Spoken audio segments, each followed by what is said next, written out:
However, we're going to move into our tribunal where we discuss some kind of harebrained schemes and otherworldly ideas. We actually are going to roll initiative for this part of the cast here, because what's going to happen is we roll initiative. I'm going to describe the topic, and then whoever rolls highest gets to talk, and then the rest of us get to chip in. So turn order. Turn order. All right. So dice up, dice down. Holy shit! Okay, I rolled a nat 20. I'm sorry, guys. I rolled an 18. I rolled a nat 20 as well. We got to roll off, man. We're rolling off. All right, got you. All right. An 8. That's a 6. You win. Oh, yes. All right. So the topic is much like this is for Ultimate Effort. This is our session 0. I wanted to talk a little bit about session 0s, playing the part of the table, for example. Like we've all been there. Like when we're sitting across from a fighter who's trying to be sneaky. Or we have a paladin that's acting like a common murder hobo, or there's a super callous cleric of life who will only heal you if you pay him. Let's talk about we talk about roles that are expected of everyone in a gaming group. There's a covenant between DMs and players, and standards that need to be set before the dice are even thrown, before characters are created. Those are discussed at session 0, and we strongly recommend all DMs host a session 0. What do you think about that? So the question is what I think, like, about the importance of session 0, or what we should address during that session. Right. Like, like character creation, standards of conduct, how session 0 helps. Okay. Yeah. Adventures. I'm gonna go short, so there's still some stuff to say for Mike. So basically, I think what I think is the most important thing to do during session 0, and I've said it before, it's the party concept. And I'm an hypocrite for saying that because I don't even do it with my groups, but it's the most important thing to me. It's what glues the party together, in the sense of, like, you mean maybe you shouldn't be together, but there's still going to be a reason. Like, you wake up in this prison, it's prisoners of Moloch. Well, you have a reason to be together. You have to get out or you'll die. You need to work together. You're naked. Like, don't even fool yourself. You won't survive Sounds alone. like a party. So what I like to discuss is the party concept. And from there, you can discuss the roles. Like you said, like if the guy rolls a paladin and it was clearly stated that he's going to be the tank first, let's say that's the basic thing. But so if during the game he doesn't do his part, like he asks for money to do lay on hand on people. I'm referencing D&D, but still it's going to be weird. World of Warcraft. Like, you can't tell him that he's not doing what he was supposed to do, because there's kind of this contract in the sense of, like, you all agreed on the concept of the party. You all agreed that you had a role to play, and you said your personality would be like that. And if you don't play your part, everybody knows that, like, you were not supposed to be the loner that's only looting stuff and, like, stealing stuff, or I don't know. You know, for me, session 0 is about just all being on the same page and getting your player buy-in. So for me, one of my questions I like to ask is, what kind of game are you looking for? Do you want horror? Do you want action adventure? Do you want it to be more role play heavy? Do you like puzzles and mechanical traps and riddles and things like that? Because I love designing that sort of thing as an engineer. Really important question to ask, because you'll have members of your party that loves that stuff and other people that absolutely despise puzzles and riddles. Not naming any names here, but, you know, light it on fire. And it's good. But it helps a lot to do that early before you're really invested in designing your adventure, I think. So you're like, oh crap, like everything in the first day is in the first night is, you know, mechanical puzzles and yelling riddles at doors, and you know, my absolutely will not have riddles in his thing.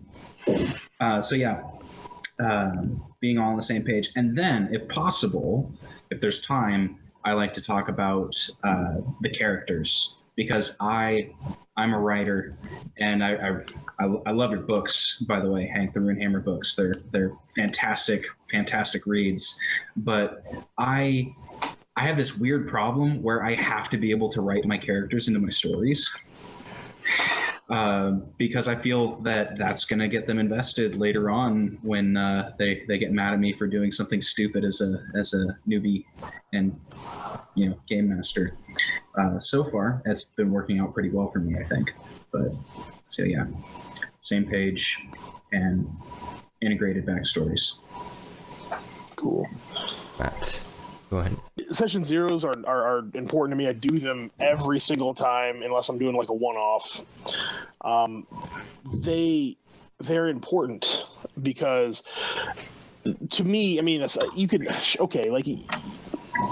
can make a character super quick in ICRPG.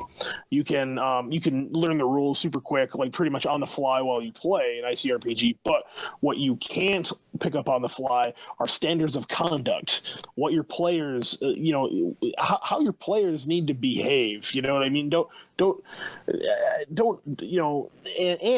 what the DM is going to deliver. Also, you guys don't act like murder hobos. I'm going to deliver a kick-ass story. That's social contract. I guess that's it's social contract, essentially. I don't know who's next. Hank. I think it's me. Hank. It's Hankerin. Go. With the 9. Yeah.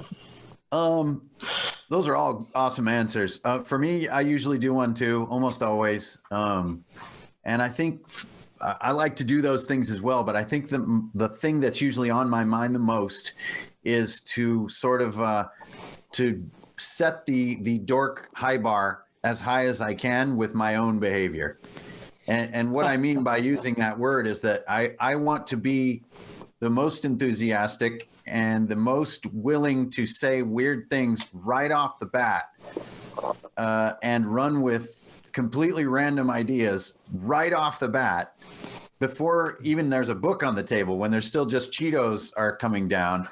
And I think it lets people feel very disarmed about what they're doing.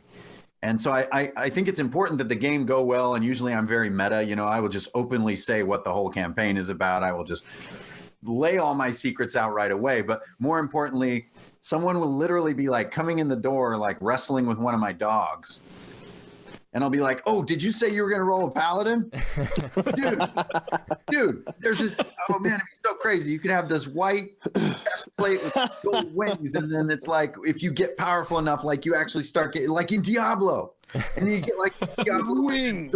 And he's like not even in the house yet. Like the dog is licking him and stuff. And I think it sets a certain tone that people feel super comfortable and welcome to sit down and do what can sometimes be seen as sort of a silly thing. And they'll think, well, I'm nowhere near as far gone as this guy. and especially like playing with new people, like at the Absolute Tabletop Convention, like you're sitting down in a public space with people you don't know. And everyone is a little bit on guard of like, how weird are we going to get? Like, are we doing like British accents and stuff? And like, if you just come at it full bore and you're just like, I'm totally out of fucks, I'm in my 40s, let's do this fucking shit. Then I think everybody's just like, oh, well, this is going to be great. This is no big deal. And then they start worrying about like, what's my character? How do I fit in? Oh my God, we're undead Vikings. Okay, cool. And then on it goes. So that's my angle on the topic. Cool. I am really sad I rolled a 7, because how in the world do you follow Hankerin Ferinale? I think I'm just going to leave now and call it a night. So the longer I've been on this planet, the more I'm convinced that most of what we do boils down to a relational endeavor. And I don't know that that there's anything, frankly, more social or relational than sitting down at a table and playing a game together.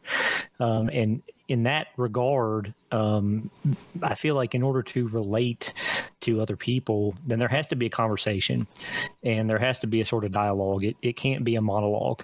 And so, Hank, your point about making people feel at ease is very well taken, and I totally agree. That would sort of be my nature, and along with John, to start asking questions, to find out what their expectations are, as well as to share some of my own expectations.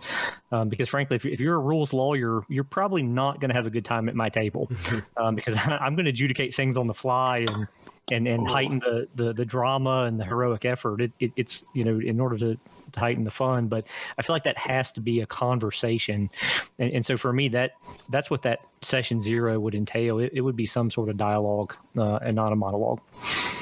And that's my piece. Shit.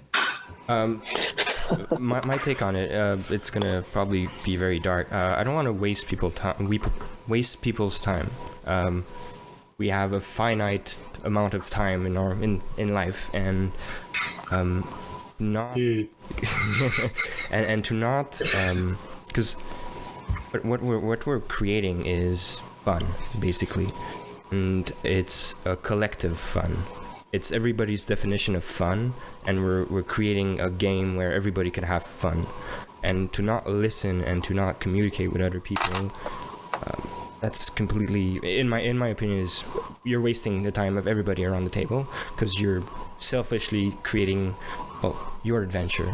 You're not going to listen to other people, and to work on, party concept. That's for sure. You have to have one. That's what I did with my first session. Having an end conversation of, hey, do you guys like puzzles? You guys like more combat? Okay, this character has this item. Okay, how am I gonna make him shine in the next game? Because I realized that he was a little bit overshadowed by this other guy. A little bit the concept of OP recently. So how do I move the sun around the characters so certain people, have the shadow and the other people have the sunlight shining on them? So that's pretty much what I have to say. It wasn't so dark. Yeah, there's the that's none in there. I mean, I was expecting Mordor, and you came Rohan. Life is meaningless. There is sun.